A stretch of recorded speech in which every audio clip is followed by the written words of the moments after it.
జై కనక, జై జై కనక. ఈరోజు చాలా మంచి రోజు. మహాభక్తుడు కనకదాస్ గారి జయంతి. అంతేకాదు కనకదాస్ గారి జయంతిని ఏకంగా ప్రభుత్వ పండగగా ఈ రోజు నుంచి మనం నిర్వహించుకుంటాం జరుగుతుంది. ఈరోజు పెద్ద ఎత్తున కనకదాస్ గారి విగ్రహం కూడా మన ఆవిష్కరణ చేసుకుంటాం కూడా నాకు చాలా చాలా ఆనందంగా ఉంది. ఇది కేవలం ఒక కార్యక్రమం కాదు, 3 కార్యక్రమాలు ఈరోజు మనం నిర్వహించుకుంటాం జరుగుతుంది. కనకదాస్ గారు ఆయన రాసిన గొప్ప పాటలతో ఏకంగా కృష్ణుని కూడా తన వైపుని తిప్పుకున్నారు. ప్రజల్లో ఏకంగా దైవ భక్తిని పెంచారు మన కనకదాసు గారు. ప్రజల్లో చైతన్యం తీసుకొచ్చారు. ఏకంగా ఆయన జీవితాన్నే ప్రజల కోసం అంకితం చేస్తాం జరిగింది. చిన్న వయసులో అద్భుతంగా చదివి సైన్యంలో చేరి ఏకంగా యుద్ధాల్లో కూడా ఆయన పాల్గొనడం జరిగింది. దాని తర్వాత భక్తికి ప్రజలకి ఆయన అహర్నిశలు సేవ చేస్తాం జరిగింది. ఒకరోజు కనకదాసు గారి గురువు నీకు మోక్షం పొందాలా లేదా అని అడిగినప్పుడు ఆయన ఒక్క మాటే చెప్పారు, ఏ రోజైతే మనకి అహంకారం తగ్గుతుందో ఆ రోజే మనకి మోక్షం దొరుకుతుందని చెప్పిన గొప్ప వ్యక్తి కనకదాసు గారు. కనకదాసు గారి జీవితం మనందరికి ఒక స్ఫూర్తి. ఆయన చూపించిన మార్గం సమాజానికి ఒక ఆదర్శంగా నిలబడుతుంది. ఉమ్మడి అనంతపూర్ జిల్లాకి మా కుటుంబం చాలా రుణపడి ఉంటుంది. విశ్వవిఖ్యాత నట సార్వభౌమ స్వర్గశ్రీ నందమూరి తారక రామారావు గారిని 3 సార్లు గెలిపించి శాసనసభకు పంపించింది అనంతపురం జిల్లా. నా మామ నందమూరి హరికృష్ణ గారిని ఒక్కసారి గెలిపించి శాసనసభకి పంపించిన పుణ్యభూమి అనంతపురం జిల్లా. ఇంకొక మామ కూతురిచ్చిన మామ నా ఒక్కడికే ముద్దల మామయ్య మీ అందరి బాలయ్య అని కూడా 3 సార్లు హ్యాట్రిక్ గా గెలిపించి శాసనసభకి పంపించిన గొప్ప నేల అనంతపురం నేల. ఈ నేలకి మేము ఎంత చేసినా తక్కువే. మా జీవితాంతం మీకు రుణపడి ఉంటామని ఈ సభాముఖంగా మీ లోకేష్ మీకు హామీ ఇస్తున్నారు. అనంతపురం అంటేనే తెలుగుదేశం పార్టీ, తెలుగుదేశం పార్టీ అంటేనే అనంతపురం. మా కురుబ సోదరులు నాడు నేడు ఎప్పుడూ తెలుగుదేశం పార్టీకి అండగా నిలబడ్డారు. అన్న ఎన్టీఆర్ దగ్గర నుంచి బాబు గారి వరకు కురుబ సోదరులంటే గుండెల్లో పెట్టుకుని కాపాడుకుంటారు. అందుకే మీరు చూస్తే కురుబ సోదరులకి కార్పొరేషన్ ఏర్పాటు చేశాం. 300 కోట్ల రూపాయలు మనం నిధులు కేటాయించి అనేక పనులు చేశాం. గతంలో కురుబ సోదరుల కోసం పెద్ద ఎత్తున భవనాలు కూడా మన ప్రభుత్వం కడతాం జరిగింది. ఇంతేకాదు రాజకీయంగా ఆర్థికంగా మా కురుబ సోదరులకి స్వాతంత్రం వచ్చిందంటే దానికి కారణం తెలుగుదేశం పార్టీ. పెద్దలు చెప్పినట్లు రామచంద్రారెడ్డి గారి దగ్గర నుంచి పార్థసారథి గారు కానివ్వండి, సవితమ్మ గారు కానివ్వండి, ఇప్పుడు బస్సుపతి నాగరాజు గారు కానివ్వండి, మంత్రులుగా, టీటీడీ బోర్డు మెంబర్లుగా, ఎంపీగా, జడ్పీ చైర్పర్సన్ గా, మేయర్లుగా, ఇప్పుడు ఏకంగా ఏఎంసీ చైర్పర్సన్ గా తయారు చేసింది తెలుగుదేశం పార్టీ.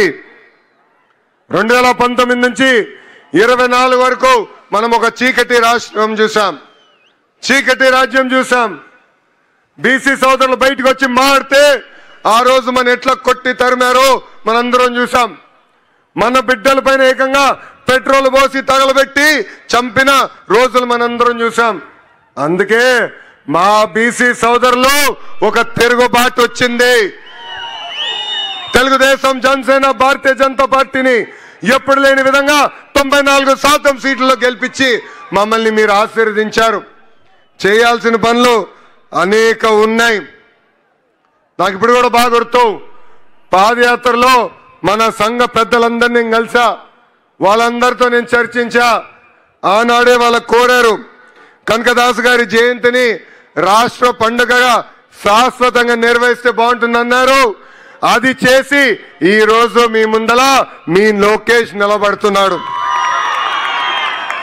అంతేకాదు బేరప్ప గారి పేరుతో గుడులు కూడా ఏర్పాటు చేయాలని పెద్దలందరూ కోరారు. నేను టీటీడీతో కూడా మాట్లాడాను. తప్పనిసరిగా గుడులని అవసరం మేరకు కట్టిస్తామని ఈ సభాముఖంగా హామీ ఇస్తున్నాం. పూజారులకి గౌరవ వేతనం కూడా ఇవ్వాలని పెద్దలందరూ నన్ను అడుగుతాం కూడా జరిగింది. ఆ ఫైల్ కూడా సర్క్యులేషన్లో ఉంది. తొందరలో కూడా అది అందజేస్తామని ఈ సభాముఖంగా హామీ ఇస్తున్నాం. మా కురుబ సోదరులతో కోసం గతంలో అనేక కమ్యూనిటీ భవనాలు కట్టాం. చివరి దశలో పనులకు వచ్చి గల ప్రభుత్వాలు మారినాయి. ఆ పనులు పూర్తవలేదు. వచ్చే 12 నెలల్లో కురుబ భవనాలన్నీ పూర్తి చేసి మా కురుబ సోదరులకు అందజేసే బాధ్యత మీ లోకేష్ తీసుకుంటాడు. ఆదరణ పథకం కింద పనిముట్లు అందజేయాలని గౌరవ ముఖ్యమంత్రి గారు ఇప్పుడే గౌరవ మంత్రి సవితమ్మ గారితో కూడా చర్చిస్తాం జరిగింది. ఆ కార్యక్రమం కూడా ముందలు తీసుకెళ్తాం. కురుబ సోదరులకి ఇన్సూరెన్స్ కార్యక్రమం కూడా చేస్తే బాగుంటుందని పెద్దలు గతంలో కోరారు. అదేవిధంగా గొర్రెలకి మేత కానివ్వండి, మందులు కానివ్వండి, షెడ్లు కూడా ఏర్పాటు చేస్తే బాగుంటుందని కోరారు. నాకు అన్న సమానమైన నా పవనన్న కూడా పంచాయతీరాజ్ గ్రామీణాభివృద్ధి శాఖ మంత్రిగా ఉన్నారు. ఏకంగా ఆవుల కోసం ప్రత్యేకంగా షెడ్లు కూడా ఆయన ఏర్పాటు చేస్తున్నారు. తప్పనిసరిగా మా కురుబ సోదరులకు అవసరమైన మేరకు షెడ్లు కూడా ఏర్పాటు చేసే విధంగా మా అన్నతో నేను మాట్లాడి చేస్తానని ఈ సభాముఖం మీ అందరికి నేను హామీ ఇస్తున్నా. ఇప్పుడే పెద్దలు సురేందర్ బాబు గారు మాట్లాడుతూ నన్ను ఒక విషయం అడిగారు. భైరవ తిప్ప ప్రాజెక్ట్ పూర్తి చేస్తే బాగుంటుందని కోరారు. భైరవ తిప్ప ప్రాజెక్ట్ శంకుస్థాపన చేసింది తెలుగుదేశం పార్టీ, పూర్తి చేసేది కూడా ఒక తెలుగుదేశం పార్టీనే. కరువు ప్రాంతం లాంటి అనంతపూర్ జిల్లాలోనే కార్లు పండించే విధంగా అనేక పరిశ్రమలు మేము తీసుకొచ్చాం. సాగునీటి ప్రాజెక్టులు పూర్తి చేస్తాం. మన జిల్లాలో నిరుద్యోగ యువకులకి పెద్ద ఎత్తున ఉద్యోగాలు కల్పించే లక్ష్యంతో ఈ రోజు పరిశ్రమలు మేము తీసుకొస్తున్నాం. తప్పనిసరిగా ఈ సాగునీటి ప్రాజెక్టు పూర్తి చేస్తాం. హార్టికల్చర్ పెద్ద ఎత్తున పూర్తి చేస్తాం. ఆంధ్ర రాష్ట్రంలో తలసరి ఆదాయంలో మన జిల్లా ఇప్పుడు 5వ స్థానంలో ఉంది. అందరం కష్టపడితే రాబోయే 3.5 సంవత్సరాల్లో 3వ స్థానాన్ని కూడా తీసుకెళ్లే బాధ్యత తెలుగుదేశం పార్టీ తీసుకుంటుందని ఈ సభాముఖం మీకు హామీ ఇస్తున్నాం. దశాబ్దాలుగా మన జిల్లాలో ఒక సంస్థ ఆర్డిటి సంస్థ మనకి అనేక సేవలు అందిస్తున్నారు. ఆసుపత్రులు కానివ్వండి, స్వయం ఉపాధి కానివ్వండి, పాఠశాలలు కానివ్వండి, పెద్ద ఎత్తున వాళ్ళు మనకి సేవ చేస్తున్నారు. కొన్ని కారణాల వల్ల వాళ్ళకి రావాల్సిన లైసెన్స్ కొంచెం ఆలస్యమైంది. కానీ నేను నా బాధ్యతగా తీసుకుని ఆ ఫైల్స్ అని నేను ఢిల్లీకి తీసుకెళ్లి అనేక సార్లు కేంద్ర ప్రభుత్వంతో మాట్లాడి ఈ రోజు శాంక్షన్ చేయించుకుని మేము వచ్చాం. ఆర్డిటిని కాపాడితే కాదు, ముందరికి ప్రోత్సహించే బాధ్యత మేము తీసుకుంటామని ఈ సభాముఖంగా అనంతపూర్ ప్రజలందరికీ నేను హామీ ఇస్తున్నా. ఇక్కడున్న బీసీ సోదరులందరూ కూడా ఒక విషయం ఆలోచించుకోవాలి. మనకి రాజకీయ స్వాతంత్రం వచ్చింది తెలుగుదేశం పార్టీ వాళ్ళనే. అన్న ఎన్టీఆర్ దగ్గర నుంచి బాబు గారి వరకు మనకి అండగా నిలబడ్డారు. ఇప్పుడు మీ లోకేష్ మీ ముందర నిలబడుతున్నాడు. గతంలో నేను 3132 కిలోమీటర్లు పాదయాత్ర చేశా. ఉపకులాల వారిగా మిమ్మల్ని అందరినీ కలిసా. మీ సమస్యలు నేరుగా నేను తెలుసుకున్నా. ఆ సమస్యలన్నీ ఇప్పుడు నా గుండెల్లో ఉంది. పరిష్కరించే వరకు నేను నిద్రపోనని ఈ సభాముఖంగా మా బీసీ సోదరులందరికీ నేను హామీ ఇస్తున్నా. ఫైర్ బ్రాండ్ మంత్రి అమ్మ ఉంది. ఎవరు సవితమ్మ. ఎప్పుడు నాతో దెబ్బలాడుతుంది.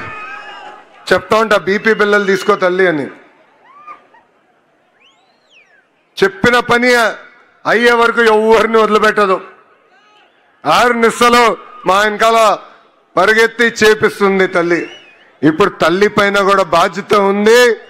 ఒక బీసీ సంక్షేమ శాఖ మార్చులుగా ఆనాడు మనం ప్రజలకు ఇచ్చిన హామీ ఒక పద్ధతి ప్రకారం నిలబెట్టుకోవాలి. మేడం గారు పక్కన ఆర్థిక శాఖ మార్చులు కూడా నుంచున్నారు, కేశవన్న గారు.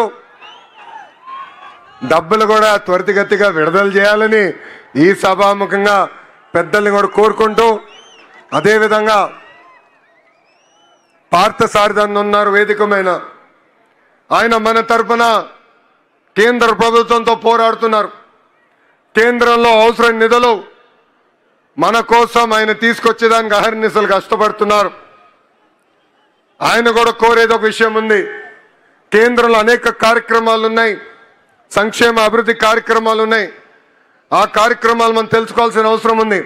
ఆ కార్యక్రమాలు మన కురుబ సోదరుల్ని అనుసంధానం చేసి ముందరికి తీసుకెళ్దామని ఈ సభాముఖంగా ఆయన కూడా కోరుకుంటూ, వేదికమైన ఉన్న ఇతర పెద్దలందరికీ పేరు పేరు నా హృదయపూర్వక నమస్కారాలు తెలుపుకుంటూ, నాకు ఇంత ఘన స్వాగతం పలికిన మా కురుబ సోదరుల్ని నేను మరవను. మిమ్మల్ని నా గుండెల్లో పెట్టుకుంటా. మీ కురుబ సోదరుడుగానే ముందలు నడుస్తానని ఈ సభాముఖం మీ అందరికి నేను హామీ ఇస్తూ మీ అందరి దగ్గర నుంచి సెలవు తీసుకుంటున్నా. జోహార్ అన్న ఎన్టీఆర్, జోహార్ అన్న ఎన్టీఆర్. చంద్రబాబు నాయుడు గారి నాయకత్వం, చంద్రబాబు నాయుడు గారి నాయకత్వం, పవన్ అన్న నాయకత్వం, పవన్ అన్న నాయకత్వం.